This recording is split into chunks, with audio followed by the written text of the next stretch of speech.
muda dan berbahaya, berisi bukan berisik. Selamat datang di DPI Muda. Yes, masih bersama dua kardus dan satu Starboy ya. Ada gue Dazuf dan juga Faye. Masih bersama Starboy Rizal juga. Akan membimbing kalian untuk jadi lebih kardus. Tenang aja, tenang. Tapi teman kita yang baru datang jangan dibimbing jadi kardus. Ini jangan. Dari KPI selamat datang. Gerardo. Halo. Apa kabar? Terima Baik kasih ya. teman-teman sudah mengembalikan saya lagi ke depan kamera. Asik. Dan FYI si Gerardo ini adalah salah satu orang yang sering banget datang di komunitas Padit Indonesia. Betul. KPI sudah mengubah hidup saya. Ya. Mengubah hidup udah ya malah ya. Dulu saya suka bola, suka ngomongin bola sama teman-teman saya. Tapi tidak ada wadahnya. Setelah ada KPI, hidup saya berubah. Aduh. Saya bisa ada di sini. Dulu saya cuma pria biasa, teman-teman. Sekarang pria biasa yang hari Kamis datang ke KPI. Bedanya itu. Bedanya dong ya. Iya, Jadi buat netizen ini terutama Jebret Tim yang pengen ngobrolin soal sepak bola, ngasih opininya daripada cuma di kolom komentar di bawah nih ya, datang aja di Pasti Bisa Coffee Pancoran setiap hari Kamis di jam 7 malam. Yes. Siapa tahu berkesempatan juga kayak Gerardo nih kita undang di DP Muda. Karena lu juga udah ada Raihan ya. Sama KPI juga kita undang ke sini. Sekarang giliran Gerardo. Karena biasanya kan netizen bola kita kan hebohnya di komen-komen doang. Nah. Coba kita datang ke sini ke stage, coba tunjukkanlah kekuatan kalian dengan kata-kata kasar kalian yang menghina itu. Kalau di kolom komentar mereka berasa overpower kan. Kalau udah naik ke atas panggung belum tentu bisa. Iya, belum tentu. Iya. Makanya kita mengundang ya teman-teman netizen itu kalau suka ngomongin bola, suka protes nih misalnya, opininya beda sama kita misalnya. Boleh datang ke KPI setiap hari Kamis di Pasti Bisa Coffee di Pancora. Itu dia. Dan disclaimer dulu ya, Jebret Tim ini pokoknya beda sama DPI yang senior gitu kan. Betul. Karena ini POV dari Gen Z, kita yang nonton bola dari gue sih dari 1940 ya. Sangat nonton bola tuh. Kalau Anda seniornya Pak Ismail ya? Ada yang tahu gak sih Pak Pak Ismail tuh ada salah satu yang di KPI ya. lah. Ya nontonlah ada di videonya lah, di videonya KPI. Lawas. Enggak, pokoknya buat POV kita Gen Z yang nonton bola dari di atas 2000-an lah ya. Betul. Gua tuh nonton bola pertama 2008 sih. 2008 ya, masih 2008. Tadinya tuh gua tahu bola ya sebatas kayak dari Subasa gitu ya. Nah, waktu itu tuh gue juga sebenarnya nggak tahu banget bola sampai suatu saat gue pindah sekolah. Di sekolah gue ini boleh sebut nggak sih nama sekolahnya? Boleh dong. Ada SD Tarakanita 2 di Jakarta Selatan. Darki. Di kelas gue tuh heboh waktu itu mau Persija Persib. El Clasico-nya Indonesia. Iya, karena memang kan tuh. maksudnya sekolah ya, maksudnya nggak cuma warga Jakarta yang di situ kan. Heboh lah tuh di situ kayak lu Persija apa Persib gitu. Tiba-tiba gue ditanya, lu Persija apa Persib Gerardo? Gue Nah, ternyata di kelas tuh pada taruhan. Akhirnya gue disuruh jadi saksi taruhannya di pertandingan itu. Gila. Umur berapa tuh taruhan pada? Tahun berapa? Ya taruhannya nggak taruhan gimana. Masih sampai sekarang taruhan. Lucu-lucuan aja, maksudnya taruhan lucu-lucuan kayak. Ntar kalau lu menang bayarin lapangan futsal. Kalau lu kalah lu bayarin lapangan futsal. Iya. Gitu. Mahal juga dulu ya zaman-zaman sekolah suruh bayarin lapangan futsal. 100 ribuan masih. Dan belum banyak. 100 ribu dibagi 10 ribuan. Oh, kirain lu sendiri yang bayarin. Enggak, aku jadi saksinya maksudnya. Kan Persija lawan Persib, yang fansnya Persib kalau kalah ya dia ini. Cuci tangan ya, bersih. Tapi kalau ngomongin sepak bola era-era awal kita nonton bola, era-era awal 2000-an sampai era-era sekarang tuh yang salah satu yang berbeda adalah dari permainan gitu, termasuk dari back. Dulu kalau kita lihat era-era awal 2000-an ada duet back yang wah dulu gacor banget lah. Ada Ferdinand dan juga Vidic. Terus juga kalau kita lihat John Terry juga ada terus juga kita punya Liverpool Hibia dulu ya. Sama Carragher. Ada juga Daniel Egger dulu di Liverpool. Gue sambil mengingat-ingat nih sambil nyebutin. Preman Liverpool ya. Premannya Liverpool. Iya, Skrtel. Oh iya. Sampai banyak tuh yang sekarang ikutin ya tatonya Daniel Egger tuh sampai sekarang. Iya. Itu yang ngebedain sampai era-era sekarang. Kita lihat ada Van Dijk dan juga Konate gitu kan, yang sebelumnya sama Matip. Terus ada juga yang lagi solid banget juga Saliba dan juga Gabriel Magalhaes gitu kan. Nah ini kan beda banget nih ya permainan dari era-era dulu dan juga sekarang gitu. Termasuk kalau sekarang kita ngomongin, kita fokus ke sekarang dulu ya. Ada Van Dijk, ada tadi Saliba, terus di City kita juga punya Ruben Dias dan juga Akanji gitu. Kita ngomongin era-era back sekarang. Menurut lu kalian setuju gak kalau Virgil van Dijk dan juga Konate ini lagi dalam top performance dan bisa dibilang di atas dari Ruben Dias dan juga Akanji? Kalau dibilang di atas, Van Dijk-nya iya ya. Tapi kalau sebagai partnership dengan Konate, gue rasa masih belum. Kalau untuk nyamain levelnya Dias dan juga Akanji. Karena lagi-lagi kita kalau parameternya emang mereka bagus di atas lapangan dan outputnya apa? trofi. Akanji dan Diaz sudah ngelakuin itu. Treble winners kan mereka juga perannya penting banget kan ketika treble winners juara Champions, juara Liga. Sedangkan kalau untuk Liverpoolnya baru Van Dijk-nya gitu yang teruji. Dan ketika Liverpool jadi juara Champions dan Premier League, partnernya kan juga bukan si Konate. Konate belum ada waktu itu. Partnernya si Joel Matip. Jadi menurut gue itu Gomez juga ada. Joe Gomez. Walaupun fans Liverpool Indonesia paling gak suka tuh sama Joe Gomez. Dua orang tuh, Joe Gomez sama Curtis Jones. Itu selalu gak ada yang suka. Jadi kalau untuk poin gue, kalau untuk mereka lebih tinggi dibandingkan Konate, dibandingkan si Diaz dan juga Akanji, gue rasa masih belum dari segi itu. Tapi untuk kedepannya, ngeliat based on performance 7 pertandingan sejauh ini, emang performanya sangat meyakinkan si Liverpool. Baru kebobolan 2 gol, tapi kalau dari segi output, gue masih harus menempatkan Akanji dan juga Diaz di atas partnership antara Virgil van Dijk dan juga Konate. Oke, kalau sama Saliba sama Gabriel, menurut kalian gimana? Gimana, Dok? Kira-kira Saliba. Paling tahu nih. Karena kan kita lihat kemarin kan sudah bilang ya. Kan sudah bilang nih ya. Ntar lu. Tidak grogi ya. Ternyata deg-degan lu. Karena kan kalau kita lihat Gabriel dan juga si Saliba ini satu partnership back dan juga ini kan yang ngebedain era lama dan juga era baru ya. Era baru back sekarang kan bisa ngasih build up ke depan. Terus juga nggak jarang juga mereka ngecetak gol kan. Karena kan salah satu senjata dari Arsenal kan punya set piece dari corner dan juga tendangan bebas yang efektif dan juga ujungnya tuh si Gabriel kalau nggak si Saliba ini kan. Iya, itu yang selalu dilatih sama Arteta ya. Jadi kalau gue ngeliat apalagi Gabriel terutama yang tahun musim lalu mungkin sebelum awal musim dimulai, ini Santer dikabarkan kan ingin dijual, tapi ternyata tiba-tiba menjadi tandem yang sangat baik bersama dengan Saliba. Ya ini mungkin salah satunya adalah faktor Arteta juga meminjamkan Saliba ke sang IT yang kembali. Sekolahin dulu ya. Disekolahin dulu itu benar-benar salah satu langkah yang baik menurut gue sampai akhirnya kembali ke Arsenal dan sekarang kita ngelihat tuahnya seperti apa. Menjadi mungkin kalau gue bisa bilang ini duet center back terbaik saat ini, tapi gue nggak tahu kalau dari fans Liverpool ngelihatnya gimana. Kalau gue sangat menyayangkan si Van Dijk ini sampai sekarang masih belum menemukan partner back yang emang setara sama dia, gitu kan? Karena ya tadi udah sempet disebutin sama si Rizal kan, ada si Joel Matip dulu. Joel Matip, Joe Gomez gitu kan segala macam dan sampai sekarang belum ada yang pas. Bahkan kan kemarin di awal musim juga si Kwanza pernah dicoba kan. Coba kita juga punya grafis ini di mana statistik dari back dari Premier League di era-era sekarang. Ini kalau kita lihat antara Akanji dan juga Diaz nih ya sebelum kita ke Saliba. Dari 73 games, Akanji dan juga Diaz ini 54 kali menang, 14 kali imbang dan 5 kali kalah, 71 kebobolan dan 7 gelar. Sedangkan Virgil van Dijk dan juga Konate ada 73 games, gamenya sama ya. Total menangnya 50, imbang 11, kalah 12, kebobolan 83, gelarnya 4. Ini secara statistik lebih baik si Diaz Akanji ya kalau kita lihat ya. Lebih baik, tapi kan kalau lihat kita secara objektif juga, mereka kalau sebagai partnership jarang juga sebenarnya dipartnerin sebagai center back sebenarnya. Akanji ini kan juga di beberapa musim terakhir, khususnya 2 musim terakhir, banyak juga main sebagai right back nge-cover di sana, left back nge-cover di sana. Jadi perannya kalau dibilang center back murni banget juga Akanji enggak. Tapi kalau emang aspek ball playing defender, nah sekarang kalau kita bandingin dari aspek ball playing defendernya aja lah, yang kesannya back modern banget yang harus bisa kayak gini. Gua rasa yang dilakuin sama Akanji dan Diaz itu udah standar paling tinggi banget menurut gue dari segi aspek ball playing defender ya, dari segi passing dari seorang back. Sedangkan kalau untuk pesaing-pesaingnya, gue rasa arahnya udah mulai ke sana. Tapi kalau untuk standar yang diterapkan, apalagi kita tahu lah yang dituntut sama Pep untuk timnya tuh harus kayak gimana sih, pemain-pemain harus nyaman megang bola. Dan gue rasa 2 partnership ini udah paling bagus menurut gue. Apalagi mereka juga nyingkirinnya kan pemain-pemain sebelumnya kayak Laporte di sana. Habis itu juga ada lagi Gvardiol sampai akhirnya main juga bukan sebagai center back lagi kan, jadi left back. Jadi menurut gue yang diterapkan oleh mereka tuh standarnya bagus banget Akanji dan Diaz ini. Tapi gue pengen nanya sih sebenarnya dengan informe Konate dan juga Van Dijk di awal musim sekarang.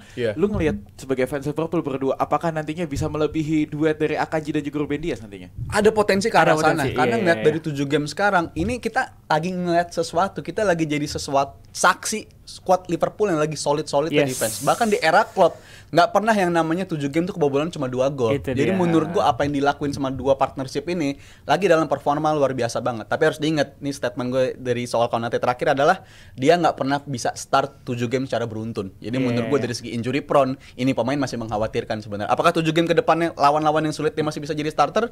Itu menurut gue bakal jadi tantangan tersulit bagi seorang Konate untuk menunjukkan apakah dia levelnya elit atau masih world class aja menurut gue. Iya, dan gue bisa bilang Konate di musim ini monster sih. Karena gokil bahkan kemarin golnya pun juga error kan, gara-gara errornya si Konate juga. Tapi overall secara permainan Konate ini monster bener-bener.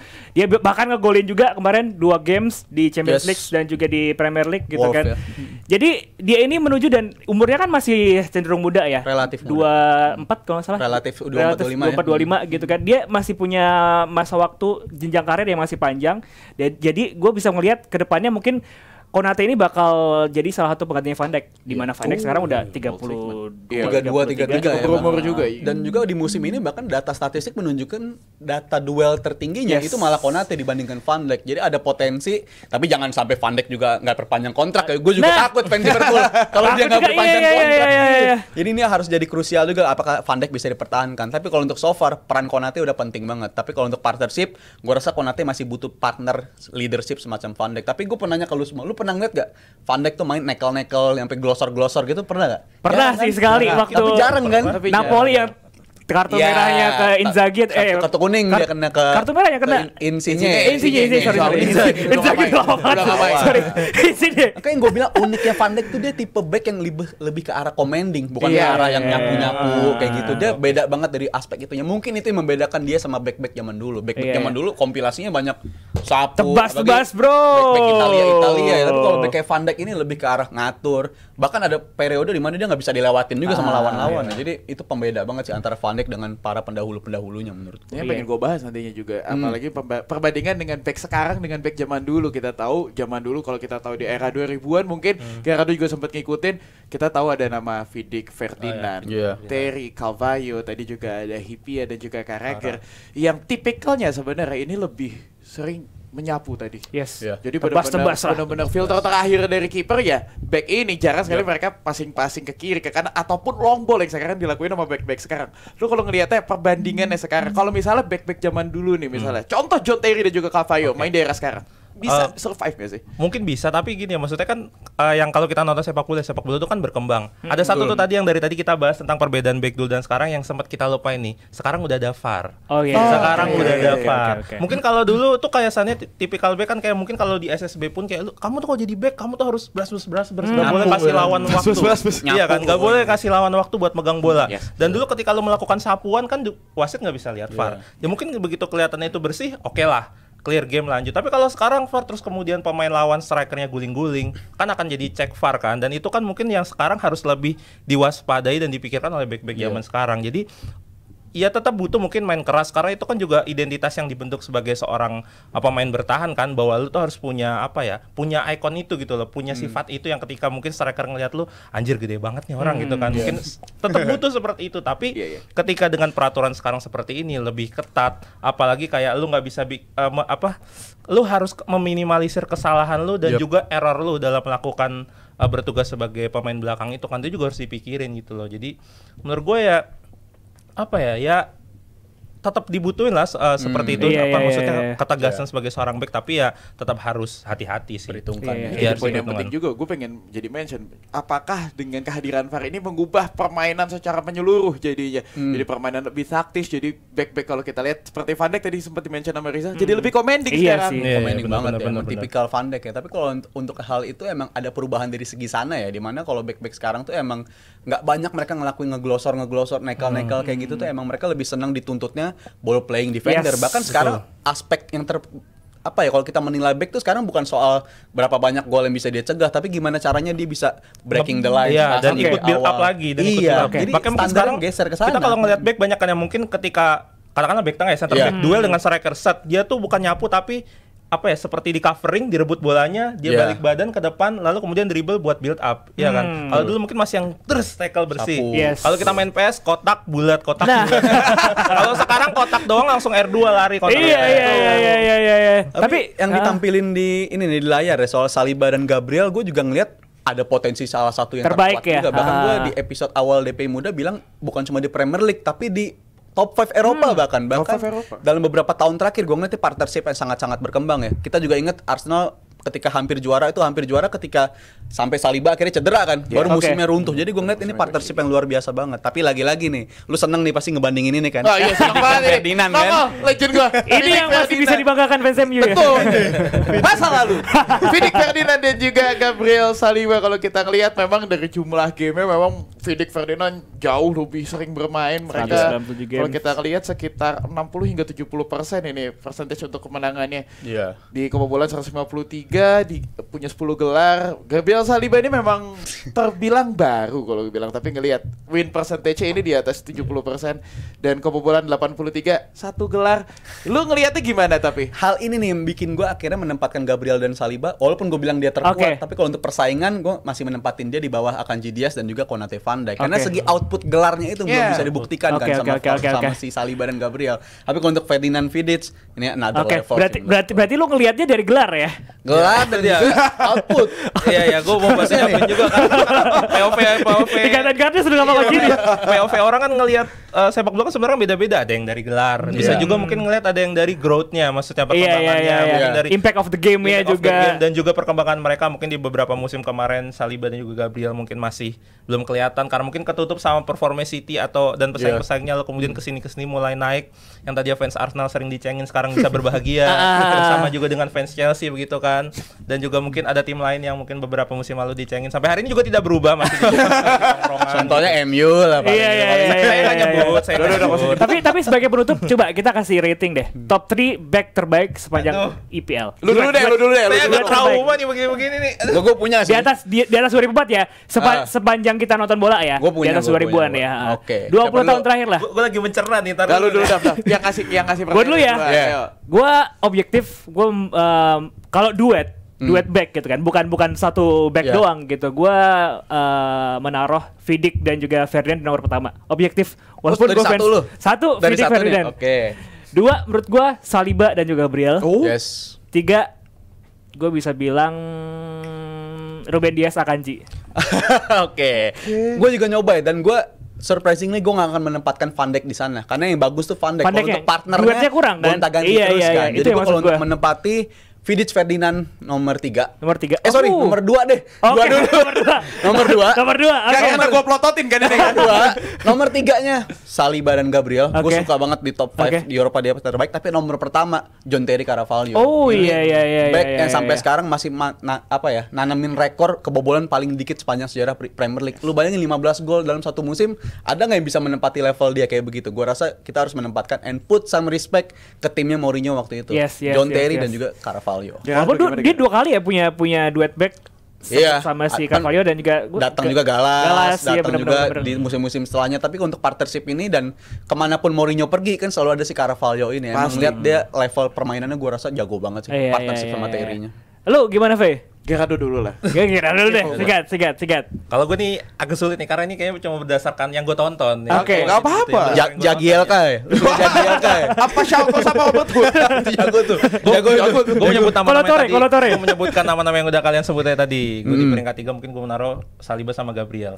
Karena gue tidak terlalu berkesan sama mereka gitu. Maksudnya gue emang jarang nonton kan. Terus habis itu yang kedua Ruben Dias Akanji. Karena gue lumayan nontonin City beberapa musim terakhir. Habis itu ada Vidic, baru di nomor satunya Vidic dan juga Ferdinand. Karena memang dulu gue sering ikut Pak D gue nonton MU, jadi gue tahu era-era itu. Betul. Jadi mohon maaf mungkin kalau ada yang tidak sepikir, ya itu nggak apa-apa. Pikir banget. Siapa tahu dulu ada yang mungkin back andalannya Hamka Hamzah sama Wahyu Wijastanto. Ya nggak apa-apa gitu, ya nggak apa-apa. Tapi fakta menarik dari Rio Ferdinand, dia nggak pernah main Euro. Gue sampai sekarang masih mikir kok bisa ya pemain level begini nggak pernah main Euro. Gue satu momen yang gue inget ketika Ferdinand main adalah golnya di gawang Liverpool 2006 itu. Itu sering banget. Selebrasi berlebihan sih itu. Selebrasi di menit ke-90. Iya, benar. Itu terakhir. Udah gue langsung cepat aja lah. 1 Vidic Ferdinand, 2 Terry Carvalho, 3 Ruben Dias Akanji. Nggak ada Van Dijk tetap ya. Van Dijk jago seorang. Iya, duetnya susah bro itu bro. Oke. Dia sempat absen juga kan di beberapa Iya, sudah parah tuh. Dan itu Liverpool langsung aduh. Oke. Sudah. Sebelum kita lanjut ke segmen berikutnya, seperti biasa kita ada trivia dulu di Hat-Trick. Hayu trivia Liberty. Seperti biasa, Bahaya nih. Peraturan ya, kalau benar 30 poin, kalau salah minus 10 dan kalau tidak jawab 20 minusnya. Bel dulu. Apa bikin Gimana bel? cara belnya nih? Belnya Bikin sendiri. Bikin Bel aja. Nah. Tinung-ninung aja di biar gampang deh, biar gampang. Gua apa ya? Kayak kenal tuh Gua suara. bunyi sound bel, effect-nya. bunyi lonceng. Coba ulang sekali. Iya bener lagi. Lonceng Gua ya. sekolah. Indonesia juara. Amin. Susah tuh pencet bel. Iya, Susah. Susah dia kalau gua. Apa lu charter mobil? Oke, kita mulai dari pertanyaan Oh, ini pertama. masing-masing punya pertanyaan ternyata. Punya. Ini Dari gua dua, nanti lu satu ya. Baru tahu gua pantas Oke. kok dikasih Iya. beberapa pertanyaan. Oke, siap-siap dulu pertanyaan pertama dari gua. Berapa gol yang bersarang ke gawang Chelsea pada musim 2004-2005? Aduh. Udah langsung jawab. Oke. Total yang kebobolannya itu 15 gol. Partnership di belakang. Rekor soalnya ini. Waduh, pundit data nih. Benar sekali Rizal. Hanya 15 gol dan Peter Cech berhasil mencatatkan 25 clean sheet dan Bayangin. ini merupakan rekor trio mengalahkan rekor trio Milan di era 93-94 di mana itu ada Baresi, Maldini dan juga Costa Curta. Oke. 15 ya, bener ya. 30 poin untuk Rizal. Gak bisa ngelawan sih itu Iya, gua nggak tadi. bisa ngelawan. Nggak bisa Susah sih, ngelawan, bro. ya. Kalau Premier League emang makanannya dia. Tabungan. Tabungan. Iya, Tabung iya, sendiri. iya. Oke, gak apa-apa. Lanjut pertanyaan berikutnya. Let's go. Tahun berapa Vidic meraih penghargaan pemain terbaik di English Premier League? Aduh, tricky nih. Oh, ini berarti masih Barclays ya? Iya, PL. Masalahnya dia 3 musim berturut-turut juaranya. Apa kapan terakhir kali? Kapan terakhir kali Vidic meraih penghargaan pemain terbaik di Aduh, pemain Liga terbaik. Inggris? Liga Inggris. Liga Inggris. Serius pernah? Pernah. Ini back bisa tahun berapa? Tahun berapa? Tahun berapa? Lu dulu Tahun fans MU. berapa Vidic meraih penghargaan pemain Coba lu terbaik fans MU. IPL? Iya video gue lupa. Udah coba deh 2007 2008. Harusnya Salah, Telot. Minus 10. Tinung-ninung. 2010 2011. Salah. Aish. Lu mau nyoba? Enggak. Minusnya gede lu. Minusnya gede lo. Oh, emang kalau nggak nyoba malah minus Iya, enggak apa-apa. Ya udah, ting ting ting. Salah gua. Yang gua nih. Berapa lu? Berapa lu? Sendiri. 11 12. Terot, salah semua. Jawabannya adalah 2009 2010. Masa? Yes. Pas Chelsea juara malah. Pas Chelsea juara. Soalnya kalau sebelum itu Ronaldo mulu yang nyapu. Iya. Ketika juara Ronaldo. Iya. Gue pikir itu. gantian gitu. Kayaknya sekali. kuis barusan ini, pertanyaan barusan menjawab karir kita ke depan. Ini kalau Bisa, bisa bisa ini. Masih ada pertanyaan terakhir Masih ada. dari Gerardo. Dari Gerardo. Ini gue berarti yang bisa jawab juga. Oke. Sikat. Ini hubungannya sama Asik. Serius sama itu pertanyaannya nyata. Serius amat. Apa nih pertanyaannya? Ini hubungannya ada sama salah satu klub yang pernah ke Indonesia. Wah, siapa? Banyak, Dok. Oke, sekarang pertanyaannya adalah klub apa yang terakhir dibela oleh Rio Ferdinand? Tinung-ninung. Apa? Queen's Park Rangers. Ya. KPR. Betul. Iya. Jago bener si Rizal. Pernah sama KPR sama Anton nanti ya, Iya, sama Anton. Iya, mantan Adanya. Ferdinand, iya. Dia pernah sama Jisoo gak sih sempat main di Gokil. situ? Iya, Pernah sama ke Julio Indonesia. Cesar. Iya. Datang Tapi tuh. pernah ke Indonesia bener kan? Pernah. Lawan siapa? Lawannya Persib ya? Persebaya. Persebaya. Ah. 14-an gitu ya. Betul. 14, Oke, 15-an. kita recap dulu poinnya. Masih unggul si Rizal dengan berapa tadi? Berarti lo 50 ya, Gocap, minus 10 gocap. ya tadi karena dua kali benar 60 Gocap. minus 10 gocap ya. Gocap. Sisanya masih minus. Tenang, Nggak, tenang. masalahnya ini pertanyaan tadi tentang MU semua, kok gue gak bisa jawab ya? Gimana nih? Ada Chelsea Perlu tadi. dipertanyakan fans MU-nya nih. Ada nggak nih? Rekapan. Oke, rekap nilai sejauh ini. Kita lihat dulu ini dia. Sejauh ini masih diungguli oleh Rizal. Insya Allah aman sih ini. Insya Allah aman. Oke. Kita lanjut lagi ke segmen berikutnya. Oh, lu nol Tapi karena lu tenang. yang nanya ya? Lu nol karena lu yang nanya ya? Lah, bukannya gue minus juga bang? Iya sih minus harusnya. Oh iya, sih. Dava minus juga tuh. Karena nggak Minus bisa mulu, jawab iya, yang terakhir jawab kan? terakhir. Iya, Enggak, berarti lu minusnya beda-beda nih. Lu nggak bisa jawab 2 kali kan? Iya. Berarti Nah, biarkan minus Bang Abra yang menghitung saja. Ayo, Pokoknya lo, minus lo. aja. 30. Pokoknya minus aja Bang. Pokoknya minus. minus ya pokoknya itulah. Pokoknya minus aja. Biar. Oh langsung jawab nggak dihitung minus ternyata. Oke, kalau Ada kesempatan buat yang lain. Curang banget dapat minus 20 langsung. Oke, aku masih mencerna gamenya tapi ya enggak apa-apa. Oke, jadi kita tegaskan lagi ya. Kalau udah bisa langsung jawab, berarti nggak usah di minus yang lain. Yes. Oke. Semoga gitu ya terus. Oke. Selanjutnya. Selanjutnya. Selanjutnya Dev, gue udah nggak sabar. Ini kita masuk ke MUTV. Ini yang bener nih. Oh, ini skornya nih. Gue minus 10 ternyata. Minus 10. Oke. Dan langsung masuk Dev, MUTV Dev. Ini dia Dev. Momen yang paling gue tunggu. Momen yang paling ditunggu-tunggu kita masuk ke MUTV. Kalau kita lihat kan di musim ini terutama ya, banyak banget pemain-pemain yang udah dibuang sama Erik ten Hag gitu kan. Katakanlah kemarin ada De Gea yang ya ini cukup performanya juga cukup baik di Fiorentina. Terus juga ada Sancho kemarin di Chelsea yang juga lumayan apik gitu kan, melihat perkembangan di sana, dan juga ada si McTominay yang juga semakin membaik nih semenjak keluar dari MU. Coba kita dengerin POV dari fans MU dulu. Coba V, ungkapkan perasaan lo, apa yang lo rasakan sebagai fans MU, terutama lihat kiper nih sekarang. Ya kemarin lagi rame juga dibahas De Gea yang 15 save kalau gue baca kemarin sejauh ini di Serie A bersama Fiorentina, dan ya dibandingin sama Onana yang katanya dibanding-bandinginnya sih Onana ini kan lebih bisa ball playing, build up-nya lebih baik gitu kan, si De Gea kan cuma bisa nepis-nepis doang katanya gitu. Gimana lu sebagai fans MU? Jadi gini sih. Oh serius, sedih.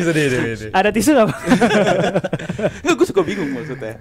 Kayak semua pemain yang keluar dari MU sekarang ini kok nemuin performa terbaiknya. Tadi disebutin Sancho bagus di Chelsea, McTominay golin 2 kali di Coppa sama Serie A, De Gea nepis 2 kali, penalti kemarin AC Milan.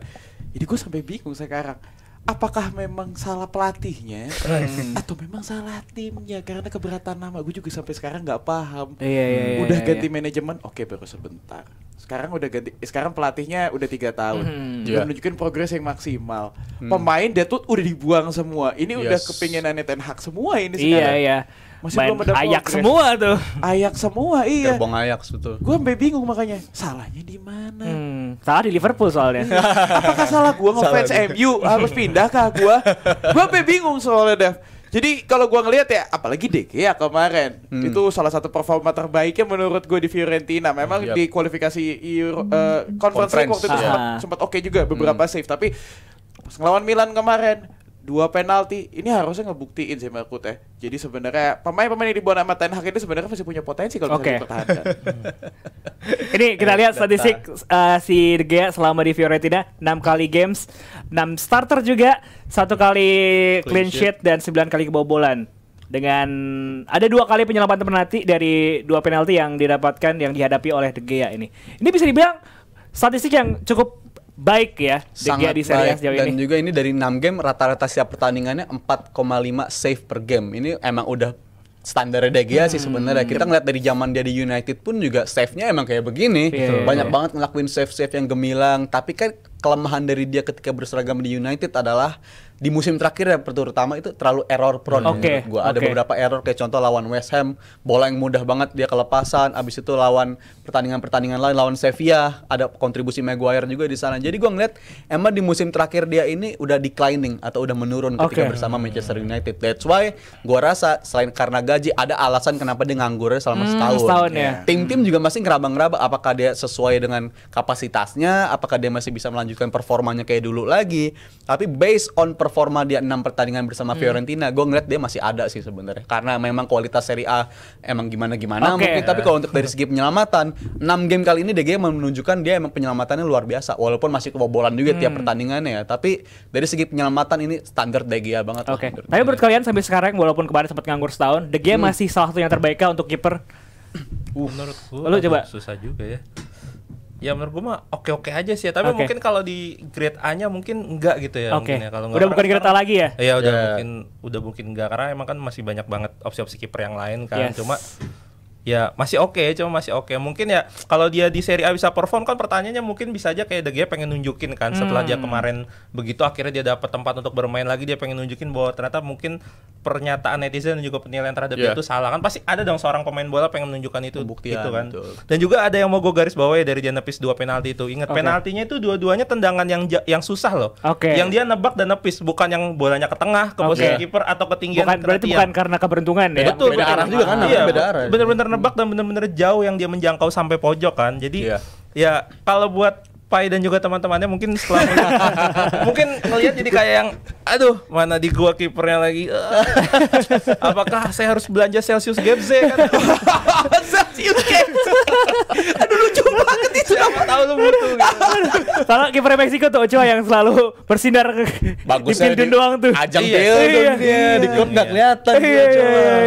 Emi Martinez bisa dibilang gitu juga nggak ya? Oh di klub lumayan oke si Martinez. Dan De Gea ini menurut gua sosok yang berbeda setelah dia periode Piala Dunia 2018 ketika kena hat-trick sama Ronaldo. Kalau lu lihat performa dia sebelum dan sesudah itu tuh beda banget sebenarnya. Walaupun tadi gue sempat bilang standar De Gea save-nya emang bagus-bagus, tapi kalau ngeliat sebelum 2018 dan setelah 2018 ada aspek error yang udah mulai kelihatan dari dia, terutama ketika mulainya tuh dari momen ketika Ronaldo lawan Portugal itu. Jadi gue rasa setelah itu standar dia masih ada di atas, tapi kalau segi error udah mulai kebanyakan menurut gue si De Gea ini. Tapi di musim ini masalah ya Jal, dia benar-benar belum ngelakuin error sama sekali, dan so dari long pass ya ini juga meningkat persentasenya. Jadi gue mikir sebenarnya kalau model-model De Gea nih artinya nih tadi ketemu hat-trick CR langsung ngedown. Iya, momen itu. Iya, terus akhirnya pas gak bisa main lagi sama MU, akhirnya dia sempat ngedown juga, gak dapet tim.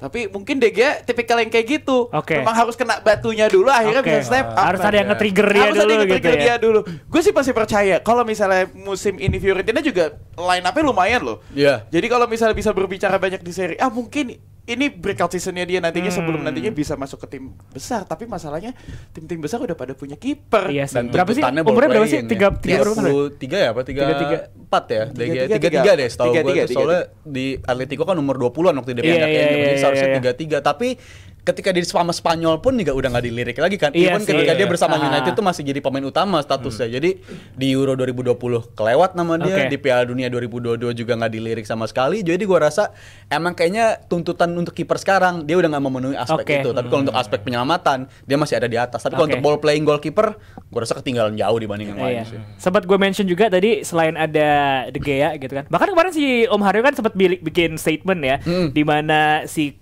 Ronaldo dibuang sama Erik ten Hag masih bisa golin. Terus juga kan yang di call out di Twitter ya gitu ya. Apa coach itu? Ditanya di Twitter habis itu ya. Kardus di kardus. Iya, di kardus. Om Haryo di kardusin. Apa kabar nih? Kemarin di KPI dibahas sama Mario. Nonton aja tuh di videonya 7 tim tuh. Ada ya di KPI ntar gue. Iya. Termasuk tadi yang sempat gue singgung juga McTominay yang semakin bersinar juga di Napoli ya sekarang ya. Lu kalau ngelihat si McTominay ini kan kemarin di MU juga nggak jelek-jelek banget kan, sering jadi penentu kemenangan MU juga di musim lalu bahkan. Ini statistik dari McTominay dalam 5 games bersama Napoli, 3 kali dimainkan starter, 2 gol dan juga 1 assist. Ini kalau lu ngeliat data kayak gini untuk seorang gelandang 5 game bisa 2 gol 1 assist, harganya bisa 100 nih kalau di era-era segini nih. Tapi gua rasa MU udah ngambil keputusan tepat dengan buang si McTominay. Dia udah terlalu banyak mainnya nggak pernah yang konsisten banget. Tapi selalu kebantu sama itu yang tadi lu bilang, bisa golin di beberapa momen. Penentu kemenangan gitu kan. Penentu kemenangan, tapi kita jadi tutup mata betapa jeleknya dia di skuad United. Jadi gua rasa dalam bertahun-tahun nama dia tuh terselamatkan karena ada gol-gol krusial. Kalau untuk gol-gol juga tiap musim berapa sih gol dia? Baru musim lalu dong dia nyetak gol bisa sampai 7. Tapi selain itu, ini pemain so-so banget dan enggak, bahkan kalau dibandingin top 6 Premier League, ini pemain nggak start untuk tim-tim lain sih selain United menurut gue. Jadi sangat layak untuk dibuang. Win-win gue bilang dengan harga 33 juta waktu itu ya. Di Lego ke Napoli. Sekarang ya seperti menemukan rumah barunya. Asis lawan Monza di Copa ngegolin, kemarin juga detik 27 kalau nggak salah lawan Como dia ngegolin. Dan Conte sangat senang sekali dengan pemain ini. Dia sampai rela ganti skemanya sampai sekarang. McTominay naik ke champ sekarang.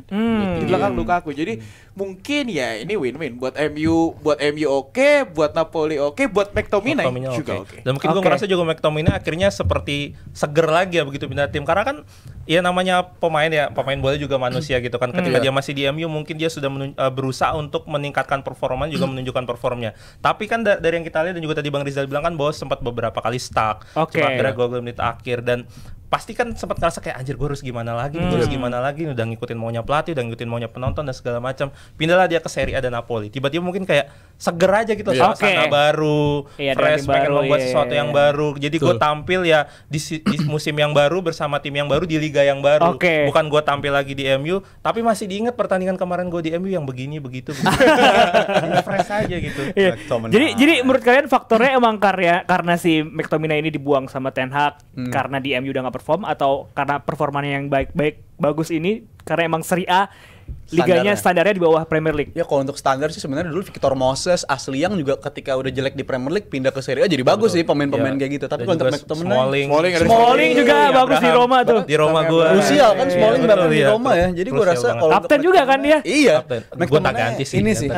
McTominay waktu yang tepat bagi dia untuk meninggalkan United. Betul. Nah itu dia tadi. Klubnya kan ini bahkan boyhood tim satu-satunya dia yang pernah bela, tapi gua rasa timing tepat karena bersama Mourinho, bersama Ole, bersama Rangnick, habis itu ke Ten Hag dia nggak pernah selalu bisa dapetin konsistensi untuk perform. Gue rasa waktu yang tepat untuk berpisah sama pemain sih kayak McTominay ini. Jadi pilihan yang terbaik untuk McTominay menurut tekanan mungkin juga kalau di Serie A mungkin karena medianya tidak terlalu segembar-gembor di Inggris, plus juga dari segi tempo permainan juga tidak terlalu secepat dari Premier League. Makanya kalau kita tadi sebut nama Smalling, McTominay, terus juga ada nama lainnya itu jadi mentereng di Serie A karena ya mungkin dua faktor itu yang membuat kayak kalau kita lihat sekarang McTominay aja bisa bagus gitu ya. Di MU sebenarnya kayak aduh, gua aja fans MU kayak aduh, tapi dia nyelamatin dia berapa kali jadi bahkan kan waktu belum punya striker kan salah satu ujung tombaknya si McTominay kan. Nah, itu juga salah satu faktor yang mungkin bingung mau ditaruh di mana.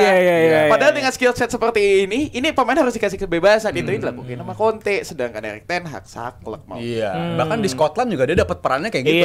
Hampir selalu jadi ujung tombak dan bisa memecah kebuntuan. Tapi kan kalau untuk sistem ten Hag nggak cocok banget pemain kayak McTominay ini pastinya. Oke, itu dia tadi curhatan dari fans MU ya. United.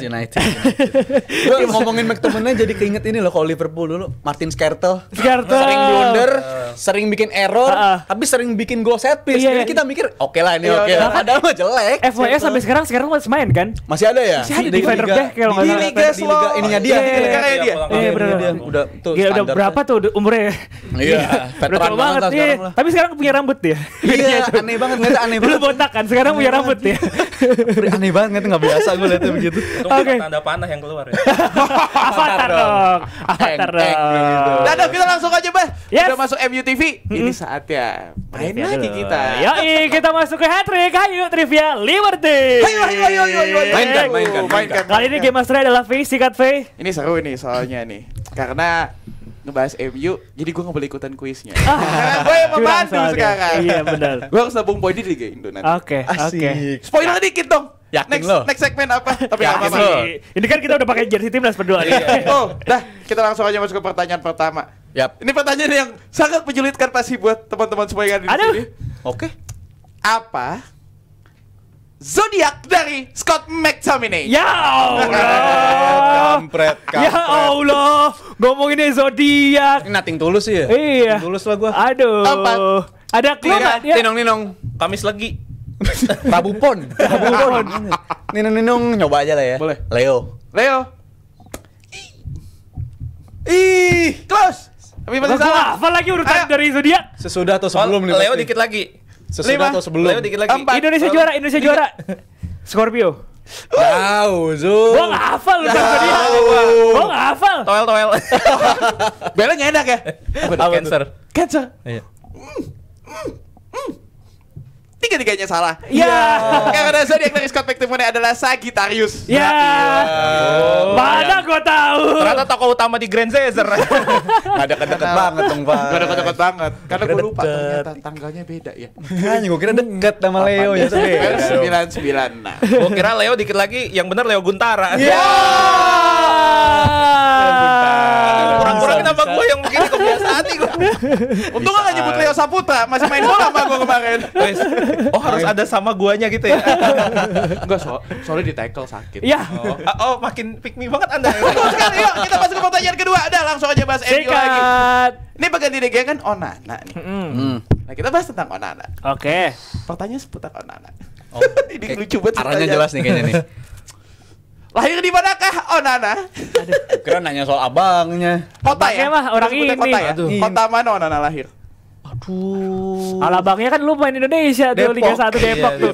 Sarung tangan pertama Iya, beli sarung tangan di Depok kan. Iya. Di Depok. 5. Aduh. Mana sih? 3. Nigeria ya? 2. Bukan, Kamerun sama Matip beda. Tetot, gak ada yang jawab ya. Gak ada yang jawab ya teman-teman. Kalau tadi Kamerun juga gua enggak tahu. Makanya Gila. Gak ada yang jawab ya. Semuanya minus 20 karena Onana itu lahir di kota Engkol-Enggok. Ya Allah. Podcast masuk jadinya. Wah, Enggok Liverpool dulu. Enggok Liverpool juga. Tapi Enggok David Enggok. ini Enggok ini ada di Kamerun lah, di tengah kotanya Kamerun lah. Emang gak ada yang bisa jauh, emang nih minus makanan di sini. favoritnya apa tuh di sana? Makanan favoritnya apa Indomie. di sana? Indomie. Minsan Oh, dia. iya, bener, Bener, bener. Minsan dia favoritnya. Faktor ininya Jangan Indomie daripada saja. ketawa, mending langsung kasih pertanyaan ketiga. Saya tahu maksud Anda. Ayo. Oke, pertanyaan selanjutnya. Ini Selanjutnya. ada hubungannya sama Onana juga nih. Oke. Berapa musim De Gea main buat MU? Dek ya. Iya. Taruh dulu. Aduh. Kiper. Ninung. Aduh. Coba apa, Bang? 11 musim. Bukan. Buat Indonesia juara. 12 musim. Aduh. Iya. Dari periode apa, Kak? Dari musim 11-12. 12 ke 22-23. Emang itu bukan 11 ya? Bukannya 11 itu. Cue card sih begitu. Oh, 11 12. Berarti kalau salah Kirimin dari dalam nih. 11 12. 11-12. 12. Dihitungnya dari periode awal. Gantiin Van der Sar di 11-12. Iya. Benar, 22-23. 22-23. Oh, bukan 11 ya? 23. Bro, padahal gua ngasal, Bro. 23 dikurang 11, 12. 12 musim bener. Sia lagi. Aduh, keliru. Lumayan, Bro. Tapi mungkin bener, cuma penilaian. Iya. Standarnya. Tahun kah apa musim? Nah, ini regulasi Itu dia. ini emang selalu jadi. Stop. Santai. Kita Kalau cek aja kesal dulu. jangan Kita dikeluarin cek aja dulu. skornya. Gua Kita arahnya cek aja ke dulu situ. skornya nih. Alhamdulillah, gua bener minus. satu. Masalahnya gue minus terus nih. Iya. Lu minggu kemarin belum ya hukuman lu. Hari ini kalau lu 2 kali nih. Kayaknya Jangan dong. Jangan dong. Coba Itu kita dua lihat kali. recap nilai kita sejauh ini. Gue Coba sebagai kita lihat. pendatang baru gue pasrah deh kayaknya. Gua 0 deh kayaknya. Lu 0 ya? Gua kayak 0 deh, plus 30 gua. Oh, iya. Gue salah tapi kayak harusnya masih belum minus sih. Coba kita lihat dulu. Ya udah pasti. Oh, 10 ternyata gua. Lumayan, belum ini. Bahaya. Lumayan. Kayak kemarin gua bahaya. di paling bawah, Bro, bisa comeback, Bro. Aduh, tadi salah di 11 musim gue ya? Iya, tipis banget padahal. Ih, padahal kok musim 11 loh hitungannya. Masa Iya. bukan Iya, 12 iya. sih? Gak tahu emang Indonesia tuh soal regulasi tuh nggak pernah. Lu udah nyinggung-nyinggung Indonesia mulu. Gue kasih deh pembahasan soal Indonesia nih. Bagus banget bridgingnya. Bagus. Mentang-mentang dia pakai jersey nomor 90. Wis. Iya. Apa sih? Lihat dulu, lihat dulu. Ini pemain timnas yang nomor 90 siapa? Enggak ada deh perasaan deh. Ada. Siapa? Pernah di GBK juga. Coba lihat. Iya. Ketutupan. Iya, Raisa 6690, Bro. Cakep. Bagus detailnya. Oke, langsung aja. Gue revisi ternyata. Yes. Kenapa gue jadi minus 10? Ya elah. Masih tenang, masih Nggak beda-beda tenang. jauh ya? Ya. Iyalah, Zuf, masa tiba-tiba 10 lu? Masa tiba-tiba 10 kayak gue? Tapi nggak ada yang 90 ya? Nggak ada.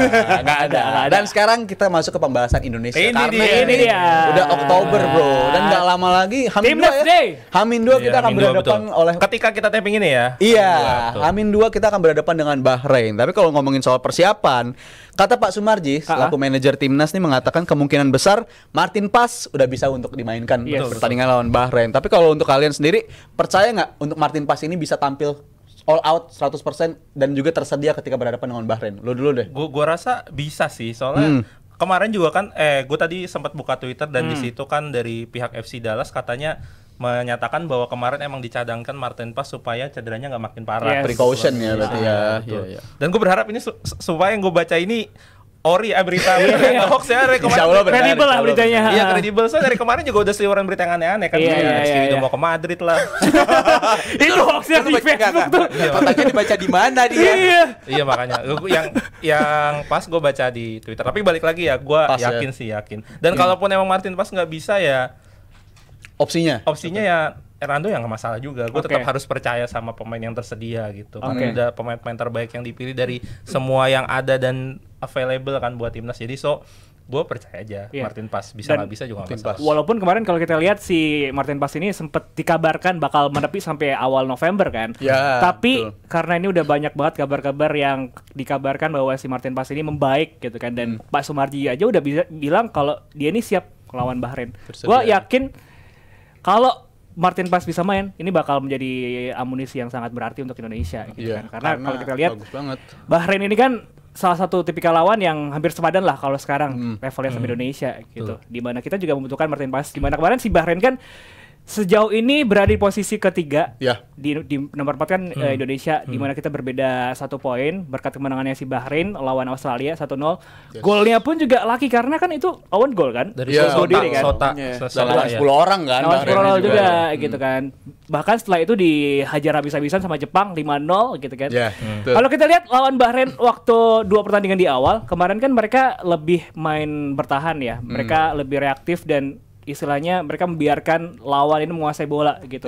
Dilihat juga dari position kemarin kalau kita lihat mereka nggak lebih dari 30% dari position. Dan salah satu yang bisa kita manfaatkan adalah kualitas stamina kita. Karena kalau kita lihat dari Bahrain sendiri bisa dibilang kebanyakan dihuni oleh pemain-pemain senior, pemain-pemain tua. Bahkan salah satu kipernya ada yang 39 tahun itu. Senior banget itu. Senior banget bro. Senior banget. 39 tahun masih dipanggil timnas. Jadi bisa dibilang itu salah satu hal yang bisa dimanfaatkan timnas Indonesia, di mana kan pemain kita banyak yang segar-segar, fresh pemain muda gitu kan. Di mana ya itu kita bisa manfaatkan itu dari stamina lah. Semoga kita bisa apa istilahnya colong-colongan segala macam.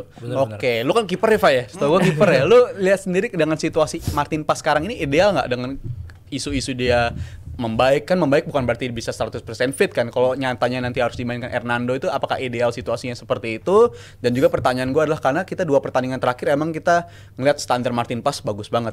Bisa menghindarkan kita dari kebobolan, tapi jumlah tembakan yang kita terima di 2 pertandingan terakhir itu kurang lebih 20 lebih lah, kita nyampe 20 tembakan. Yang baik-baik berarti Martin Paes ini kan emang jadi pembeda banget. Tapi kalau ngeliat sendiri kondisi kayak gini ideal nggak menurut lo? Apakah kita terlalu memaksakan Martin Paes untuk main atau enggak menurut lo? Balik lagi ke tim dokter dari timnas Indonesia nanti bakal ngeliat kondisi dari Martin Paes seperti apa ya. Tapi pun kalau misalnya Martin Paes tidak bermain masih ada nama Hernando, masih ada nama Nadeo. Yang dua mungkin kalau Hernando lagi jarang dapat waktu untuk main di Liga 1, tapi kalau untuk Nadeo dia main reguler, jadi seharusnya ketidakhadiran Martin Paes misal nantinya masih ada 2 kiper ini, jadi seharusnya masih tidak ada masalah. Apalagi kita tahu di lini pertahanan kita dapat amunisi baru, kita dapat Mace Hilhurst dan juga Mace Hilhurst kemarin dari Mace Hilhurst ini salah. Habis ini kan kita main quiz lagi. Tetap salah tadi. Hilhurst tetap salah. Mace Hilhurst.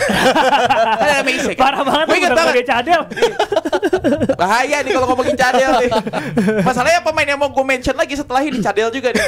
Apa tuh? Calvin Verdong. Ini akan jadi pemain kunci menurut gue. Siapapun yang bermain di bek kiri nantinya ini akan menjadi kunci karena lubang Bahrain itu ada di sisi kanan mereka. Vincent Emmanuel dan juga Limadan sering banget maju ke depan. Walaupun memang nantinya Calvin Verdong juga harus menjaga Limadan, tapi ada celah di sisi kanan pertahanan dari Bahrain yang bisa nantinya dieksploitasi, bisa dimanfaatkan. Ini kan gue belum pernah sih nonton mau ada pertandingan timnas dan posisi gue setenang ini gitu. Dulu tuh rasanya deg-degannya ada ya dulu ya. Iya benar. Ketika ngelihat timnas bertanding tuh rasanya kayak kaki gue ikut berat gitu. Kayak aduh, ini gue kayak lagi main PS pakai rating 50 lawan Barca yang 89. Bahkan dulu lawannya masih Thailand Vietnam. Masih Thailand Vietnam. Belum standarnya di situ. Bentar dulu nih, gue disclaimer dulu tanpa mendiskreditkan pemain-pemain yang dulu juga ya. Kan kondisinya berbeda gitu loh. Maksudnya sekarang kan berarti kita udah berkembang gitu. Tolong ya jangan dikutip lagi nih. Ada nggak dari potong itu nggak ada. Ya udahlah. Paling dihujat. Ya udahlah. Tapi lu nggak pernah ngerasa setenang ini dalam memantau pertandingan timnas. Apalagi ini kan situasi teritori yang belum pernah kita alamin kan. Kualifikasi ronde ketiga. Kenapa faktor-faktor yang bisa bikin lu ngerasa tenang? Ya pertama pasti kan karena apa yang udah ditampilkan timnas di beberapa pertandingan sebelumnya. Semua ya maksudnya dari kualifikasi Piala Dunia di round 2, di Piala Asia dan sebelum-sebelumnya. Jadi tuh kita udah punya gambaran gitu loh besok ini timnas akan seperti apa. Dan yang penting adalah skuadnya tidak banyak berubah dari beberapa tahun terakhir. Maksudnya ketika era Sintayong ada perubahan, tapi kan kayak tidak langsung masif gitu loh, kayak satu tim keluar diganti. Minor. Iya, minor. Mungkin kalau ada kayak ada back yang cedera kemudian masuk digantikan, atau mungkin kayak misalnya dulu Egy juga sempat skip kan untuk beberapa waktu itu Egy, kemudian akhirnya Egy masuk lagi. Ya hal biasa, sedangkan dulu kan kalau kita bandingin timnas tuh kan sering banget rombak-rombak, wajahnya bisa beda tiba-tiba kan. Makanya lagi waktu SEA Games 2011 itu kayak kita optimis banget, wah gila ini calon penerus nih Titus Bonnet dan segala macam, tiba-tiba kompetisinya selesai bubar lagi. Jadi kita kayak nggak punya gambaran, aduh besok harus gimana ini. Pelatihnya baru lagi, kondisinya baru lagi, lawan tim dari Timur Tengah lagi. Bahrain lagi 10-0. Jadi terakhir kali kan kita 10-0 dihajar kan. Iya, tapi menurut gua malah justru itu salah satu hal yang menyulitkan lawan tau. Karena kan kalau kita lihat dari FIFA Matchday kali ini dan FIFA Matchday terakhir kita kan belum ada Messi Hilgers dan juga Eliana Randers. Dimana ini dua pemain tambahan baru yang kita belum tahu nih impactnya untuk timnas Indonesia. Jadi orang-orang tim lawan kita bakal susah juga buat menganalisis pertandingan kita. Dan lu tau nggak itu terjadi di siapa? Di Vietnam. Vietnam itu ketemu Indonesia kemarin terakhir 3 pertandingan, tiga-tiganya isi pemainnya berbeda komposisinya. Pertama kan ketemu di Piala Asia dengan yang 1-0 ya penalti Asnawi. Kondisi pemainnya masih begitu. Terus habis itu kemudian ketemu lagi di round 2 kan yang kita main di GBK. Pemainnya beda lagi tuh, ada Nathan, terus ada Jay gitu kan. Terus kemudian ketemu lagi yang main di sana di Vietnamnya. Tiba-tiba nambah Urat Mangun, nama Tom Hai, langsung kayak berasa banget. Langsung berasa banget, dan itu terjadi sama Vietnam. Jadi kayak ini hal yang unik aja, dan ya mungkin ini kayak baru terjadi di situasi tim nasional seluruh dunia tuh. Indonesia juga yang baru ngerasain ini ya. Kalau dari lu sendiri kan kita beberapa hari terakhir ngeliat komentar-komentar dari orang mancanegara ya. Madam siapa tuh, salah satunya Madam yang ngomong. Madam Pang. Habis itu pelatih Jepang yang bilang dia udah ngomong yang bakal nemenin Jepang, bahkan dia udah yakin bakal lolos ya. Yang bakal nemenin Jepang adalah Indonesia. Lu ngeliat ini sebagai pujian yang hanya false truth kah sifatnya, atau emang dia nganggap kita tuh emang lagi berkembang sedemikian pesatnya? Gue bisa bilang itu realistis sih, karena kan dari Sintayong sendiri juga menargetkan untuk 2 match ke depan lawan Cina dan juga Bahrain kita menargetkan 6 poin kan, bahkan bukan 4, di mana 6 poin di sini. Jadi dua-duanya kemenangan gitu, harapannya kemenangan. Dan sekarang kalau kita lihat para pemain kita udah berangkat ke sana, dan secara permainan ya balik lagi tadi gue udah sebutin kalau ini dua tim yang sama-sama kualitasnya hampir sepadan, di mana si Bahrain ini biasa bermain 4-4-2 dan pemain-pemainnya dari lawan Australia dan juga Jepang kemarin nggak ada yang berubah sama sekali. Starting line up-nya sama semua, dan mereka ini lebih mengandalkan sama kayak yang V bilang tadi, sisi sayap, dan ini yang harus kita waspadai karena kan sayap kita juga sering maju ke depan kan. Ambil resiko jadi ambil resiko juga. Kita main 3 back kan, flanknya kerja keras banget. Naik turun. Gitu. Dan kalau lu masih lanjut. Lanjut. Lu deh, Fai. Lu ngeliat kita seberapa realistis untuk nemenin Jepang? Karena nih Jepang, bos. Ini Jepang yang udah bertahun-tahun gak pernah absen di Piala Dunia lagi gitu loh. Kalau gue ngeliat emang targetnya kayaknya naik nih. Ngeliat ada potensi, memang ini kesempatan pertama, mungkin juga jarang-jarang kita bisa masuk ke ronde 3. Nah itu dia. Terlihat dari segala lini soalnya. Nggak cuma dari tim kepelatihan, nggak cuma dari pemain, namun pengurus juga ini berusaha untuk mencari pemain-pemain yang nantinya akan bisa untuk bermain eligible di timnas Indonesia. Jadi menurut gua ini benar-benar salah satu hal yang memang patut disyukuri. Semoga saja nantinya kita bisa menemani Jepang, karena possible banget. Apalagi dengan penambahan satu pemain dan Messi Hilgers. Satu pemain yang akan datang nanti. Hopefully bakal ada yang di-spill sama ini tukang cukur. Ilustrator. Itu kalau sampai datang si itu KD. Betul. Kevin Durant. Tapi ya kalau gue tuh ngeliatnya malah beda dari pujian dari pelatih Jepang sama Madam Pang. Gue malah tahu itu sebagai apa? Lebih malah ke hati-hati coy. Oh iya, jangan jumawa dulu. Karena gue kalau ngelihat ya kedua tim ini gitu, maksudnya sepak bola Thailand juga sepak bola Jepang tuh ngelihat mas ada karakteristik yang hampir sama. Mereka berdua kan, kalau Thailand kan kita suka bilang mereka tuh Jepangnya AFF. Iya kan, dan mereka tuh berdua tuh kayak tipenya tuh rendah hati, nggak pernah kalau bahasa Jawanya nggak pernah ngenyek lawan. Gak kayak Vietnam lah ya. Beda karakternya. Itulah. Karakternya beda ya. Lagi sibuk AFF dia. Itu kan kayak Jepang dan Thailand tuh hampir sama, dan kok ya kebetulan dua-duanya muji. Seolah-olah mereka tuh tahu kelemahan Indonesia adalah di pujian. Apalagi Thailand, terutama Thailand. Udah berapa kali kita ketemu Thailand di final-finalan. Sudah familiar. Indonesia ketika mau final AFF lawan Thailand pasti kayak Indonesia mau gebu-gebu, kita yakin juara. Thailandnya gimana? Pertandingan belum berjalan, masih ada peluang untuk Indonesia, selalu begitu kan. Nah, jadi gue lebih ngeliat kayak ini bendera Indonesia ini lagi dikeker tapi nggak diikat. Jadi harus ada yang ngejaga lah. Betul. Jadi gue lebih ke nggak apa-apa pujian diterima sebagai penyemangat aja. Tapi jangan sampai itu jadi wah, iyalah kita udah jago. Teknik cywar gini tuh sering dipakai dulu sama Sir Alex Ferguson, di mana dia ngelempar pernyataan kayak, "Oh, lu tim ini lebih layak juara dibandingkan United." Tapi itu secara lain sisi, ketika tim itu yang lagi dipuji nerima hasil yang negatif, pemain-pemain itu dampaknya bisa, "Oh, kok gue layak juara tapi gue kalah sih." Sesuai nggak sih apa yang dibilang, itu bakal dampaknya bahaya banget. Tapi harapan kita bisa hasil maksimal, bukan cuma 6 poin dong tapi 12 poin. Sampai di GBK juga bisa kita kejar poin maksimal tersebut. Dan juga yang terpenting kalau kita bisa menang besok, Jepang sama Arab nih bakal ketemu. Yang mana ini lawan-lawannya juga punya peluang besar juga biasanya Arab Saudi dan Jepang. Jadi kita harapkan kalau bisa Jepang sama Arab Saudi sama-sama kalah, bisa nggak sih? Ketemu tapi sama-sama kalah kalau bisa. Dan semoga si Australia nggak fightback juga. Iya kan? Semoga aja Australia masih macet. Tadi kalau ngebahas tadi gue lupa tadi si Bang Rizal apa Dava yang bilang ya, kalau seandainya sekarang kan situasi positifnya ini nggak cuma ada di pemain tapi juga pengurus dan segala macam kan sempat gue bahas juga di KPI bahwa ini tuh hal yang sebenarnya tuh jarang kita sampai di tahap ini kan.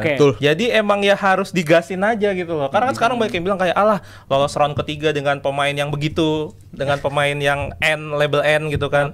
Terus juga dan segala macam. Gue pikir tapi ini udah saatnya coy, round 3. Jadi mau nggak mau semua harus total, termasuk juga federasi. Selagi caranya legal. Ya kan kayak pindah katakanlah itu proses naturalisasi dan kemudian pindah federasi. Tapi kan itu kenyataannya kan legal dan diterima oleh FIFA. Kecuali lu tiba-tiba mainin pemain cabutan, tiba-tiba lu angkut Messi main ke sini, itu baru masalah, jelas lu bisa protes. Tapi kan sekarang gimana pun caranya kita harus mengusahakan ini supaya ya maksimal di ronde ketiga ini, karena kita juga harus realistis kan, di balik kita optimis kita juga harus realistis bahwa keadaan ini memang berat untuk sepak bola Indonesia.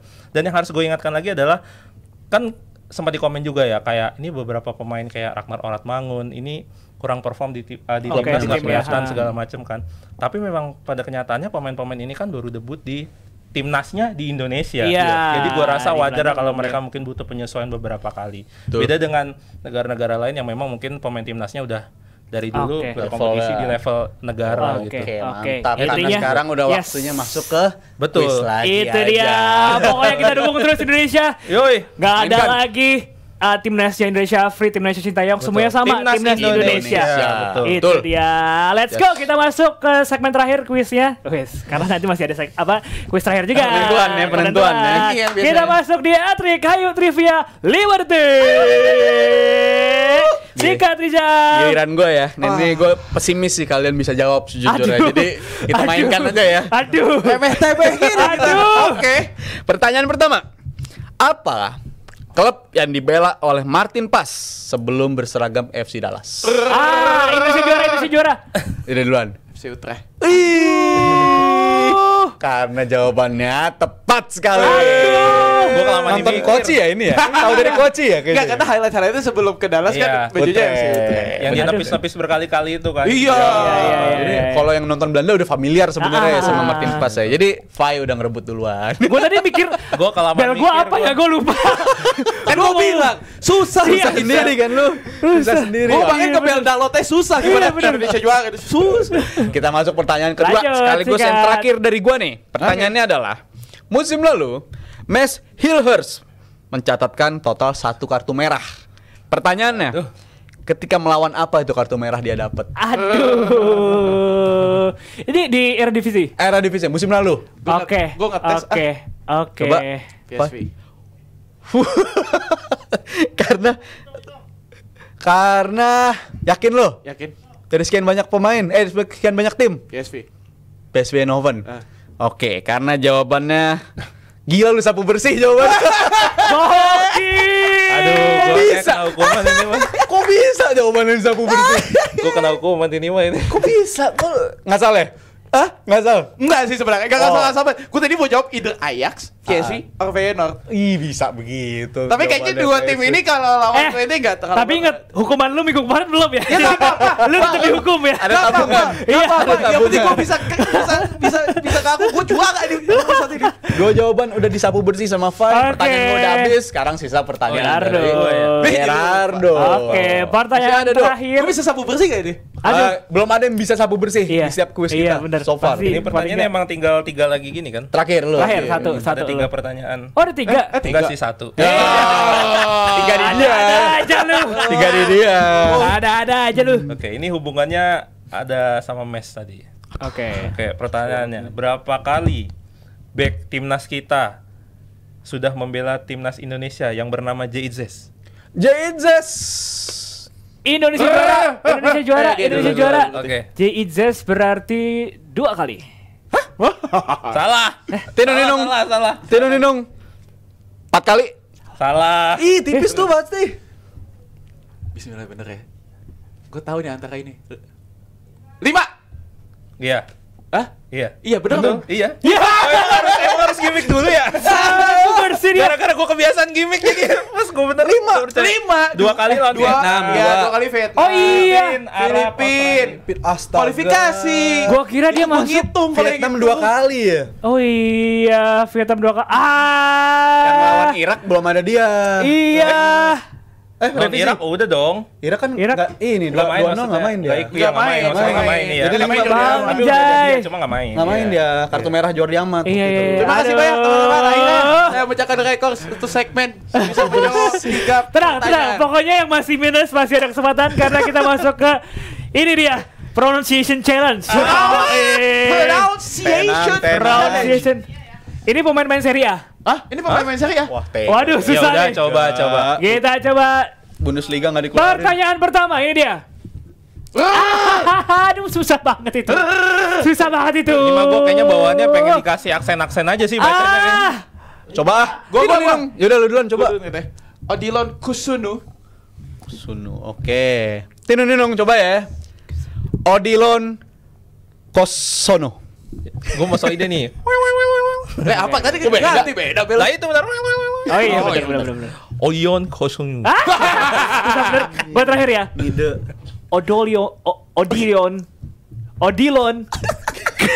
kali udah beda semua itu. Odilon Kosunu. Oke. Bang Abrar boleh dimainkan. Siapakah nama pemain ini sebenarnya? Odilon KOSSOUN. Mampus. Susah bener. Gue udah mau pede depannya Ya bener Allah. gue Oyong gitu. Bang ada yang bener ya? Ines berjamaah. Ya Allah. Susah bener. Gimana caranya kan bahasanya Odilon begini? KOSSOUN. Oleh. Nggak, ini beneran nggak sih? Tapi ini beneran nggak nih? Valid nggak nih suaranya? Bener. Prancis soalnya. Ya udah. Makanya gue translate sih. Iya. Kita ikut regulasi aja. Regulasi. Oke, kita lanjut ke pertanyaan kedua. Tino Ninong. Ya. Dusan Vlahovic. Lu apa? Dusan Vlahovic. Gua Dusan Vlahovic. Gua Iya, Dusan Vlahovic gua. Vlahovic. Dusan Vlahovic. Ya udah gue Hanya kelihatan dari Vlahovic gue. Dusan Vlahovic. Dia sama ada ininya ya. Ada kayak Ada bindengnya, Ada bindengnya. Gue nyari beda aja lah dari Coba. kalian. Boleh, ayo Bang Kita Abrar. dengerin dulu, siapa yang Kita benar nih? dengarkan. Ini dia. Dusan Vlahovic. Siapa yang benar Bang Abrar? Harusnya Dusan Vlahovic. Vlahovic. Vlahovic kan? Vlahovic kan? Dusan Vlahovic. Kayaknya gak ada yang bener dah. Nggak pakai V, nggak pakai V Gua kan bacanya. Vlahovic tadi. Lah nggak langsung Vlahovic. Nah, Vlahovic gua. Dusan. Gimana nih Far gimana? Far. Far Gue ngerasa gimana kayaknya Far? ada yang bener dah. Soalnya kita Gua semua ngerasa ada yang bener. soalnya V awalnya kita baca tuh. Vlahovic. Dusan Vlahovic. Tuh V-nya nggak dibaca. Hitch-nya Dusan hitch. Vlahovic. Iya. Hitch gitu. Gimana? Far? Siapa yang bener? Gak ada yang bener. Salah semua. Ini baru adil nih. Susah. Enggak apa-apa, salah semua aja. Gue yang menang nanti. Ini mah yang salah lidah kita kayaknya ini. Iya. Lanjut ke pertanyaan berikutnya. Ini dia. Aduh, susah. Tino Ninong. Stanislav Lobotska. Gue ya. Indonesia juara. Stanislav Lobotka. Gue deh. Stanislav Lobotska. Gua Stanislav Lobotka. Lu semua udah begitu semua ya, gua harus beda, masa sama aja kan hasilnya. Sikat Far. Bang Abrar. Stanislav Lobot. Ya. Yang benar aja Bang Abrar. Gimana dari tadi? Dari pertama dipertanyakan nih berarti nih. Keabsahannya dipertanyakan Ya nih. Allah. Gimana nih? Udah kayak Bagidas. Kita LOBOET. Stanislav Lobot. Nggak bisa. Ada gue. Gimana nih? Stanislav Lobotk. Tuh, Ini ini aja salah dia minus kita revisi ya. 30. Gak bisa. Ini kita anulir aja. Anulir. Oke, dapat 30 semua. Dapat THR. Enggak apa-apa lah. Oke. Suara AE-nya minus 30. Lobotska ya bener seharusnya. Lobotska kan? Lobotska. Ingat betul, gue pakai Napoli kalau di FIFA, Lobotska. Oke, itu dia. Masih ada nggak? Masih ada. nggak, Bang Abrar? Penentuan, ini dia. Pertanyaan terakhir sekaligus Kalau menang penentu poinnya kita. 1000 ya langsung. Kalau benar 50 poin. Sama ya? Sama. Minus 20 nambah. Minusnya nambah, gede, minus nambah. minusnya gede. Let's go. Ini dia. Jangan bang. Ya. Aja Bang lucu nih. Tinung. Oh, itu nih. Albert Gudmundsson. Lempang ini. Iya. Gua Albert Gudmundsson. Indonesia juara itu siapa? Albert Gudmundsson. Gudmundsson. Boleh. Gimana? Albert Gudmundsson. Oke, lempang ya berarti sama ya. Iya. Gudmundsson. Oke. Gak tau sih gue lempeng atau enggak, kayak gue merasa berbeda. Oke. tapi adalah. Ini dia pertanyaan bonusnya. Ini dia. Bang Abrar, main kan Bang Abrar? Sikat. Albert Gudmundsson. Siapa yang benar? Son, gua Son loh. Albert Gudmundsson. Gudmundsson. Coba. Giliran gue bacanya lempeng ada sang-sengnya. Far membuktikan. Gudmundsson. Far. Albert Gudmundsson. Saya Gudmundsson tadi. Ayo, sikat. Siapa yang benar? Panitia bingung. Wah, regulator gimana nih, regulator nih? Harusnya sih dibela ini. 30 semua sih harusnya sih. Dibenarkan ini. Wih, Albert Gudmundsson. Tadi aja gue musong gitu kok ininya. Son tadi. ada. Jangan apa-apa. Coba kita recap total poin. Oke, masih ada tahap. Bocap. Seru sih. Kayaknya gue bukan. Tapi lu gimana sejauh ini? Maksud gue ini kan pertama kali lu di DP Muda. Ini biar jebret tim juga nih, biar pada pengen datang ke KPI. Gimana apanya? Maksud perasaan lu. Testimoni. Oh iya, testimoni. iya, senang lah, maksudnya senang apalagi gue bisa kembali lagi tampil di depan kamera di acara ngobrol-ngobrol bola gitu kan, setelah gue mungkin vakum lama di program yang lain. Seberapa lama? Punya program tapi emang sebelumnya ya? Ya, tadinya ada yang audio ada bersama sahabatnya Bang Rizal juga. Siapa? Gimana? Bawa orang gue ya? Ya nggak tahu Sama Bang deh. Puma, Bang Putra. Oh. Ada di audio tapi audio. Oke. Terus pernah juga di Mills sempat 24 Oke. episode. Saya tahu itu. Nggak usah dicari Iya. video. Saya tahu itu. Nggak usah cek komennya. Dekat rumah saya. Malah gue ngasih tahu. Lah kan udah Ini dekat rumah saya kan? Enggak, yang video satunya ada. Oh iya ada. Rumah lu di mana emang? Depok. Itu top score. Oh beda ya? Top Beda. score itu Banyak narsum. Oh, banyak ternyata ya. Banyak program. Tapi kita lihat dulu apakah dia jadi kalah juru kunci. Ya, Kita kalah, lihat kayak gua kalah dalam deh, akumulasi pertama kali. Wah, Ya. gila kalah gua. Kok? Oh iya benar. Sama kita. Nah, bikin dua-duanya berarti ya. Collab. Kan lu juga bikin. Gara-gara pakai jersey weh Iya sama. rame. Oke, berarti yang bikin hukuman kita bertiga. Lu kan bikin hukuman belum? Ya nggak apa-apa. Nggak apa-apa, kita bertiga. Faye sendiri, gue berdua. Kita bikin berdua. Oke. Gua enggak ngerti loh. Joget. Nanti kita lihat deh. Dibikinin dulu sama joget anak yang magang. di kantor polisi itu. Enggak. Aduh, joget ini cicak, dede. Tahu gak sih joget Fadel? Ya itu maksud gua tadi. Joget Fadel. Oh, gua kira itu. Oke, that's it. For today, thank you so much buat Jebret Tim yang udah nonton. Terima kasih juga. Terus dukung kita. Jangan lupa untuk nonton juga episode-episode sebelumnya. Dan buat Jebret Tim yang pengen ada di sini, bisa banget datang ke komunitas Planet Indonesia setiap hari Kamis. Nanti Apa gue tuh? mau nambahin. Oke, boleh. Datang Bentar. ke komunitas Pandit Indonesia, jangan lupa siapin materinya juga. Kalau memang belum, kan materinya kan bebas kan, boleh bahas sepak bola, pengalaman kalian di sepak bola, apapun. Nggak cuma sepak bola, olahraga juga. Yes. Soalnya tadi kalau lu bilang datang ke KPI supaya bisa ada di sini, ya nanti ada mas-mas random datang. Iya sih. Tapi kan tetap kita kalau emang pantas berada di sini dan emang berarti kan ada berkualitas, prosesnya ada gitu. prosesnya. Siapin Itu bakal kita materinya ajak. juga gitu. Topik minggu ini apa Dev untuk KPI? Timnas Timnas Indonesia. Itu dia. Sekali thank you so much buat teman-teman juga. Gerardo, Oke, thank you. terima kasih Dan sudah diundang. sampai ketemu lagi di DPI Muda selanjutnya. Bye bye.